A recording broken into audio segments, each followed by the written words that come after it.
दिनै ससियेल मिडियानि गेजेरजों क'क्राझार नोगोरावनो थानाय अमस्रि हटेलाव बड' नेशनेल स्टुडेन्ट्स इउनियन बेबायदि मोनसे फरायसा आफाद माने जोनोम जानाय बेबायदि जोङो नुनो मोनदों आरो बे जोनोम जानायनि गुदियाव मा दङ बेखौ जोङो उदिस लानानै बा बेखौ जोङो तदन्त खालामनायनि गेजेरजों जों जिखिनि दा जों मिथिनो मोनदों बे कमप्लिटलि पलिटिकेल मोनसे इन्ट्रेस्ट आरो पलिटिकेल मोनसे एजेन्डा थांखिखौ लानानै जोनोम होजानाय बा जोनोम मोननाय बियो मोनसे फरायसा आफाद होननानै जोङो बेखौ मिथि मोनदों मानोना बिपिएफ हान्जाया पलिटिकेल इन्ट्रेस्टनि थाखाय बा पलिटिकेल एजेन्डानि थाखाय हाग्रामा महिलारिनि दैदेननायाव बा हाग्रामा महिलारिनि तत्ताबधानाव जे बिएसएफ होननाय मोनसे आफादखौ दादोंमोन आरो बे आफादखौ दानानै बिथांमोना गावसिनि सरकारनि गादिखौ बासायनांगौनि थाखाय बा पलिटिकेल मोनसे इन्ट्रेस्टनि थाखाय खामानि मावनो बे आफादखौ बाहायबोदोंमोन नाथाय बे आफादा दिनै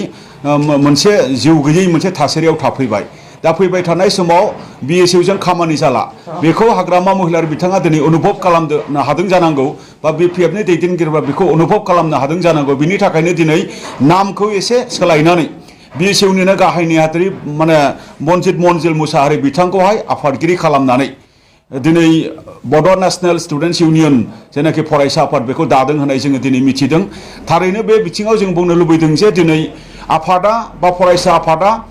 गोसो जायोब्लानो दाजानाय बेबायदि माब्लाबाबो जानो हाया बिथांमोना सानदों जानो हागौ जे गावसिनि पलिटिकेल एजेन्डानि थाखाय मोनसे आफाद दानि नाथाय मोनसे आफाद दाखांनायनि उनाव जे जाथियाव बेसेबां बिभाजन फैयो जाथियाव बेसेबां मोनसे माने सौदावलायनाय मोनसे थासारि फैयो जाथियाव मोनसे कनफ्लिक्ट फैयो जाथियाव मोनसे गावस्रालायनाय फैयो बे थासारिखौ दिनै बिथांमोना बे आफादखौ माने जोनोम होनानै जाथियाव मोनसे गावस्रालायनायनि थासारि लाबोनायनि मोनसे थांखि दं होननानै जोङो दिनै अनुभब खालामदों आरो बे बेलायाव जोङो दुलाराय बर' फरायसाफोरनो बुंनो नागिरदों जे जाय बिथांमोना मोनसे समाव दुलाराय बर' फरायसा आफादा आन्दोलन खालामदों मोनसे समाव एनडिएफबि बिथांमोना ज'यै आन्दोलन खालामदों बै आन्दोलनखौ बिथांमोना स्मेश डाउन खालामनो थाखाय आन्दोलनखौ बिथांमोना धंस खालामनो थाखाय आरो दुर्बल खालामनो थाखाय जेबायदि षड़यन्त्र खालामबोदोंमोन आरो दिनै बिथांमोना बुंनो नागिरदों जे आलादा रायजो बिनांगौनि थाखाय दिनै बिथांमोना गोदान छात्र संगठन जोनोम होनि होननानै दा बे बेलायाव बिथांमोना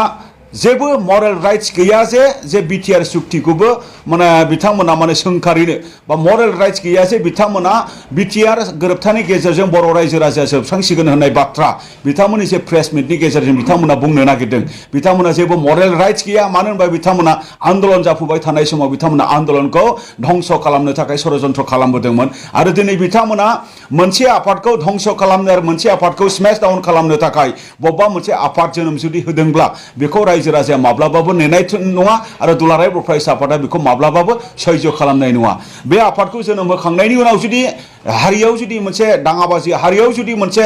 माने ब्लाडसेड जुदि जायोब्ला बे रेसपन्सिबिलिटिया बिपिएफनि दैदेनगिरि आरो बे आफादनि जायफोर आफादगिरि नेहाथारि जादों बा बे आफादखौ दानायाव जायफोर लिड लादों बिथांमोननि मोनसे